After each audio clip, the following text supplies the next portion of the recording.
اللهم إنا نحمدك ونستعينك ونستهديك ونؤمن بك ونتوكل عليك ونثني عليك الخير كله، نشكرك ولا نكفرك ونخلع ونترك من يفجرك. اللهم إياك نعبد ولك نصلي ونسجد وإليك نسعى ونحفد، نرجو رحمتك ونخشى عذابك، إن عذابك الجد بالكفار ملحق. اللهم لك الحمد كله ولك الشكر كله وإليك يرجع الأمر كله.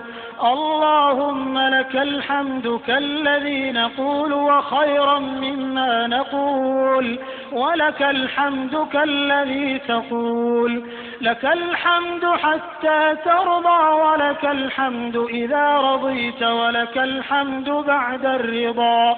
اللهم لك الحمد بما هديتنا ورزقتنا وخلقتنا وفرجت عنا. لك الحمد بكل نعمة أنعمت بها علينا في قديم أو حديث أو خاصة أو عامة أو سر أو علانية. لك الحمد بالإيمان ولك الحمد بالإسلام ولك الحمد بالقرآن ولك الحمد بالمال والأهل والمعافاة. بسطت رزقنا وكبت عدونا وأظهرت أمننا وجمعت فرقتنا، ومن كل ما سألناك ربنا أعطيتنا. فلك الحمد كثيرا كما تنعم كثيرا، ولك الشكر كثيرا كما تجزل كثيرا، ولك الشكر على كل حال.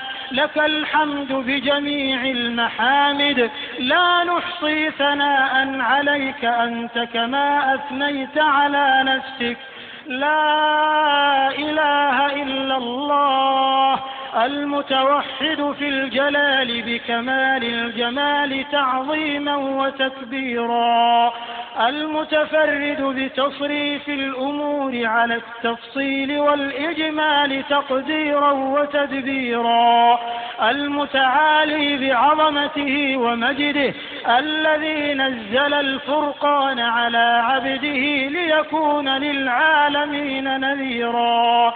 اللهم لك الحمد على نعمك العظيمة وآلائك الجسيمة، حيث أنزلت إلينا خير كتبك وأرسلت إلينا أفضل رسلك وشرعت لنا أعظم شرائع دينك وهديتنا لمعالم دينك الذي ليس به التباس، وجعلتنا من خير أمة أخرجت للناس.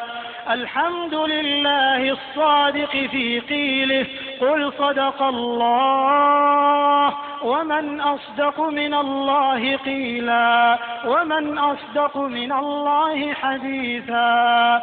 ونحن على ما قال ربنا وخالقنا من الشاهدين، ولما ألزم وأوجب غير جاحدين، والحمد لله رب العالمين. وصلى الله على نبينا محمد سيد المرسلين وعلى آله وصحبه الطيبين الطاهرين وعلى زوجاته أمهات المؤمنين. اللهم لك الحمد على ما يسرت لنا من صيام رمضان وقيامه، ولك الحمد على ما وفقتنا لإتمام القرآن وتلاوة كتابك العظيم الذي لا يأتيه الباطل من بين يديه ولا من خلفه، تنزيل من حكيم حميد. اللهم إنا عبيدك بنو عبيدك بنو إمائك، نواصينا بيدك، ماض فينا حكمك، عدل فينا قضاؤك. نسألك اللهم بكل اسم هو لك سميت به نفسك أو أنزلته في كتابك أو علمته أحدا من خلقك أو استأثرت به في علم الغيب عندك أن تجعل القرآن العظيم ربيع قلوبنا أن تجعل القرآن العظيم ربيع قلوبنا ونور صدورنا وجلاء أحزاننا وذهاب همومنا وغمومنا وقائدنا وسابقنا إلى رضوانك وإلى جناتك جنات النعيم. اللهم ذكرنا منه ما نسينا وعلمنا منه ما جهلنا وارزقنا تلاوته آناء الليل وأطراف النهار على الوجه الذي يرضيك عنا. اللهم اجعلنا ممن يحل حلاله ويحرم حرامه ويعمل بمحكمه ويؤمن بمتشابهه ويتلوه حق تلاوته. اللهم اجعلنا ممن يقيم حروفه وحدوده ولا تجعلنا ممن يقيم حروفه ويضيع حدوده يا حي يا قيوم.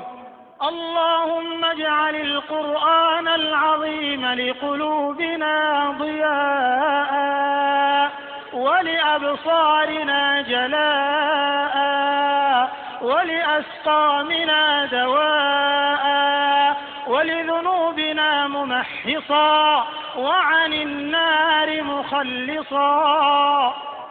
اللهم ألبسنا به الحلل وأسكنا به الظلل وادفع عنا به النقم وزدنا فيه من النعم يا حي يا قيوم.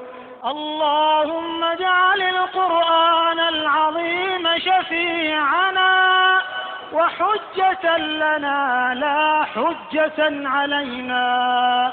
اللهم اجعلنا عند ختمه من الفائزين واجعلنا فيه عند البلاء من الصابرين وعند النعماء من الشاكرين وإلى أعلى جناتك سابقين.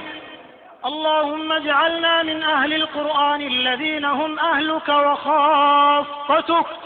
اللهم اجعلنا ممن يقال له اقرأ وارقى ورتل كما كنت ترتل في الدنيا يا ذا الجلال والإكرام.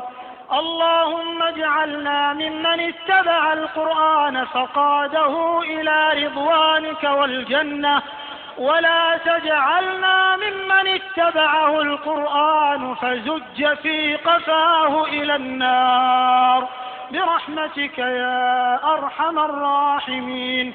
اللهم انفعنا وارفعنا بالقرآن العظيم الذي رفعت مكانه وأيدت سلطانه وقلت يا أعز من قائل سبحانه فإذا قرأناه فاتبع قرآنه ثم إن علينا بيانه أحسن كتبك نظاما وأفصحها كلاما وأبينها حلالا وحراما.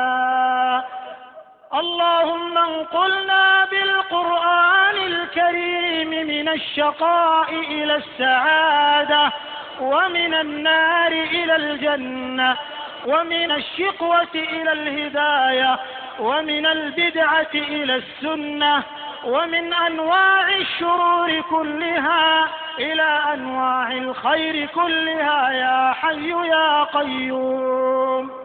اللهم اقسم لنا من خشيتك ما تحول به بيننا وبين معصيتك ومن طاعتك ما تبلغنا به جنتك ومن اليقين ما تهون به علينا مصائب الدنيا ومتعنا بأسماعنا وأبصارنا وقواتنا أبدا ما أحييتنا، واجعله الوارث منا، واجعل ثأرنا على من ظلمنا، وانصرنا على من عادانا، ولا تجعل مصيبتنا في ديننا، ولا تجعل الدنيا أكبر همنا ولا مبلغ علمنا ولا إلى النار مصيرنا، واجعل الجنة